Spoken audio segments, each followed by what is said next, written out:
여러분 안녕하세요. 바이트간 뉴스 정혜림입니다.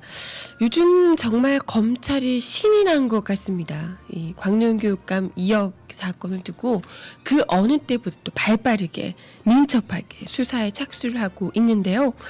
언론들은 또 이 수사 과정을 마치 생중계라도 할 것처럼 아주 득달같이 달려들고 있는 모습입니다.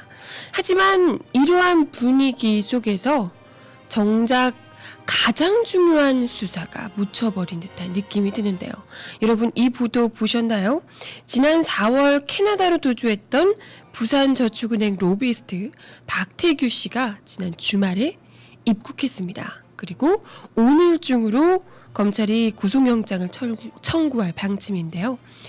많은 서민들의 간담을 서늘하게 했고 눈물을 뽑아냈던 저축은행 사태에 대한 아주 중요한 단서가 될 이 로비스트 박태규 씨에 대한 수사.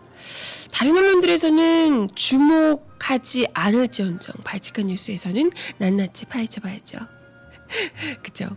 각하 아주 친하신 그분. 음악 듣고 와서 이 박태규 로비스트에 대해서 이야기를 나눠보도록 하겠습니다. 그죠? 정말 중요한 이슈가 지금 광명교육감 2억 사태 요거 때문에 확 묻혀버리고 있는 분위기입니다. 근데 이게 정말 타이밍도 절묘한 게요. 어제부터 계속 타이밍 얘기를 하게 되는데 광명교육감 요 사태가 오세훈 시장이 사퇴 전국 요걸 한 방에 뒤집는 카드로 쓰였잖아요.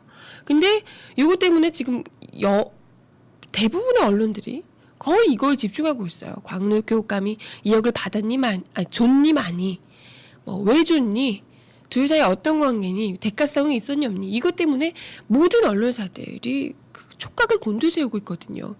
근데 상대적으로 어떻게 보면 광명교육감이 돈을 준 건 어떻게 보면 개인적으로 돈을 주고 이런 문제인데요. 이거에 대해서 딱 생각해 보면 크게 피해를 입은 다른 사람은 없는 거잖아요. 피해자가 딱히 따로 있다거나.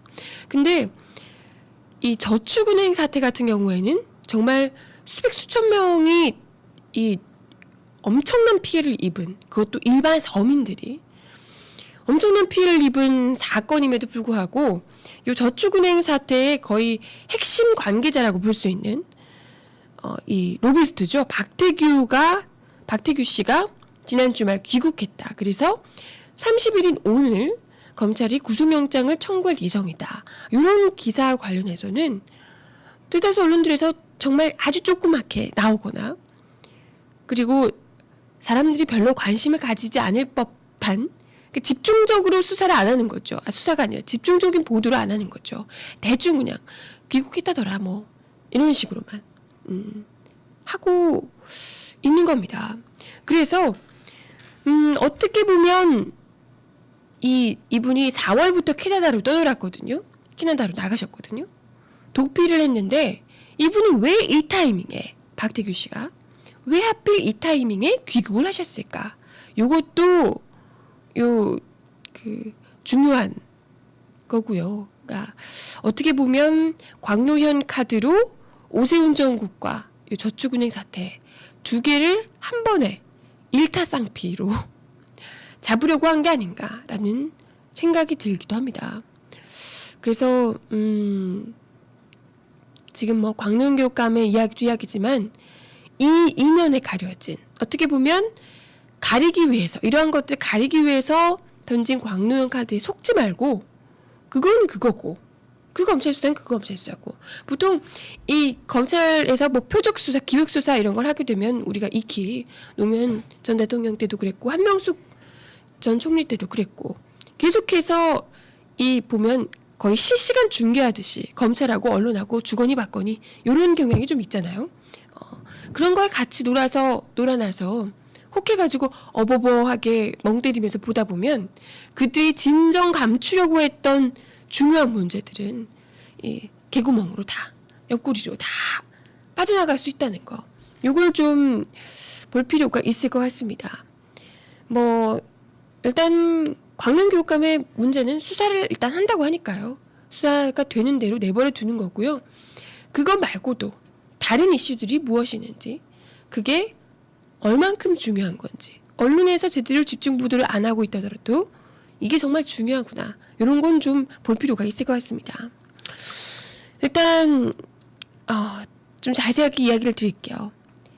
부산저축은행의 로비스트, 3대 로비스트 중에 뭐 한 명이라고 뭐 그런 얘기도 있었는데, 아무튼 엄청난 거물로 알려져 있죠. 박태규 씨가 28일 오후, 일요일입니다. 일요일 오후에 귀국을 했습니다. 그것도 자진 귀국을 했어요. 왜 하필 이 타이밍인가라는 건 여러분 가슴속에 담아두고 곰곰이 생각해 보시고요. 이 박태규 씨가 누구이냐? 이분이 부산저축은행의 삼성꿈 장학재단과 포스텍 자금 1,000억 원을 유치를 해주고요. 그러니까 부산저축은행이 돈을 이렇게 끌어다가 준 거죠. 이렇게 해주고 6억 원의 금품을 수수한 혐의 등을 받고 있습니다. 그러니까 부산저축은행이 굉장히 부실하고 이런 은행임에도 불구하고 이 은행이 부산저축은행이 5개의 저축은행을 인수합병하면서 성장을 해왔는데요. 사실 이게 어느 정도로 탄탄하고 제대로 이제 자본력을 갖추고 이런 은행이어야만, 이런 회사여야만 다른 회사를 인수하고 합병하고 이렇게 할 수가 있는 거잖아요.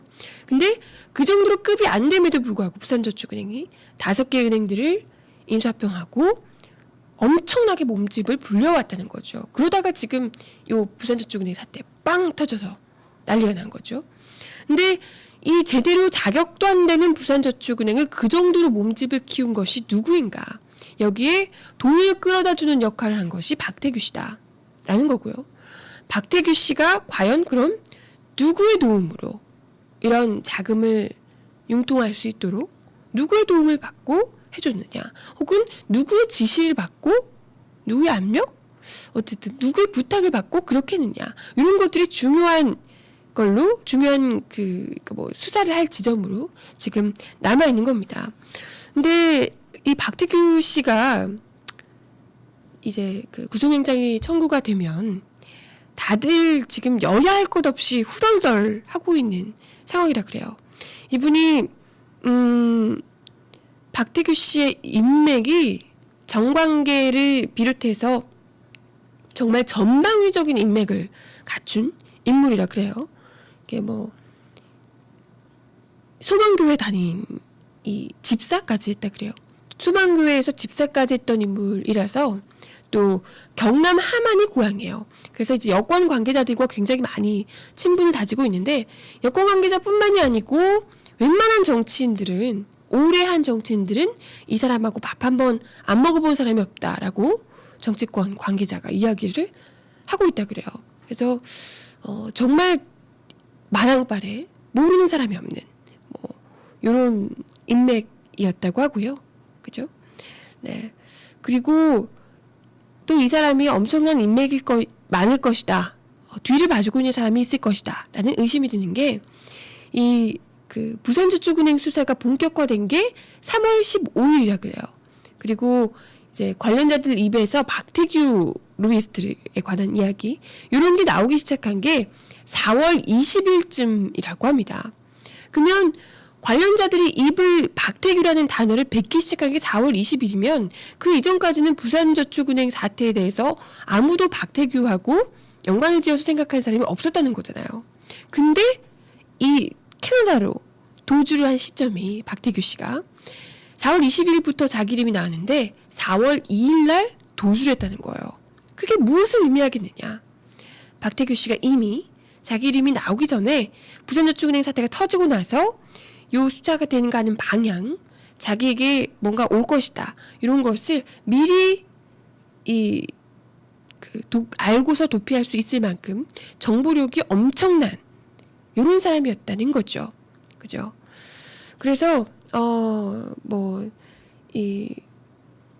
박태규 씨가 아마도 이번 요 수사 과정에, 검찰 수사 과정에 입을 일단 열기 시작하면 여당은 당연히 이제 뭐 관계자들이 많겠죠. 관련이 있는 사람들이 많을 텐데, 여당뿐만이 아니라 야당조차도 지금 여야 할 것 없이 다 후덜덜 살떨고 있는 사람들이 상당히 있을 것이다. 정말 피바람이 불 수도 있다. 뭐 이런 얘기가 정치권에서 나오고 있다고 합니다. 듭니다. 그래서 지금 아마도 이 박태규 씨가 자진 귀국한 것, 요거에 대해서도 이제 아마도 검찰하고 타협을 미리 하고, 예전에 그 BBK 때도 왜 김경준 씨 갑자기 입국하고 그랬을 때도 사전에 뭔가 있었을 것이다, 커넥션이 있었을 것이다 이야기가 많이 했었잖아요. 그런 것처럼 박태규 씨도 검찰하고 이제 뭐 일종의 빅딜을 해서 내가 어떻게 하면 들어가면 뭘 어떻게 해주겠다, 이런 걸 딜을 했을 가능성이 굉장히 높다. 뭐 이런 얘기를 하고 있더라고요. 그래서 이게 이제 뭐 기획수사 이런 얘기 많이 하는데 기획 입국이 아닐까 이야기를 많이 하더라고요. 그래서 박태규 씨가 일단 중요한 건 뭐 관련 있는 알고 지낸 여야 의원들이 누구냐 이런 정도가 아니라, 이런 건 솔직히 뭐 중요한 게 아니고요. 일단은 요 부산저축은행 사태를 이렇게 성장시키는데 어떤 사람이 뒤에서 개입을 했는지, 그리고 박태규 씨에게 이런 도피할 수 있도록 요 실마리를 제공해준, 정보력을 제공해준 사람이 누구인지, 뭐 이런 것들이 아마 제대로 수사되지 않을까 하는 생각이 듭니다. 근데 뭐 모르겠어요. 늘 그랬지만 우리가 이때까지 있었던 정부와 관련되는, 혹시 여당과 관련이 있는, 조금이라도 뭔가 실이 닿는 이런 수사의 경우에, 우리가 민간인 불법 사찰 건도 그랬고요. 뭐 이런 사건들, 검사 스폰서 이런 것도 그렇고요. 뭐 집권 여당, 정당, 검찰 이런 문제에 있어서 진행되어 오는 수사는 굉장히 용두사미형으로 끝난 경우가 많았거든요.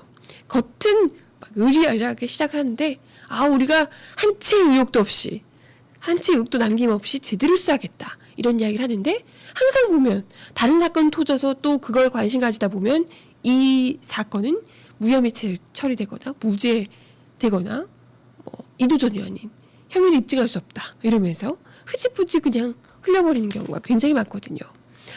그래서 아마도 이 광명 교육감 수사 같은 경우에는 지금 뭐 일사천리로 막 달리고 있는데요. 이것과 별개로 박태규 씨에 대한 수사는 아마도 흐지부지 이런 식으로 끝나지 않을까, 이런 우려가 듭니다. 그렇기 때문에 우리가 더 많이 이제 관심을 가져야 되는 거죠. 요거 꼼수리지 못하게 딱 매의 눈으로 지켜볼 필요가 있다, 이런 생각이 듭니다.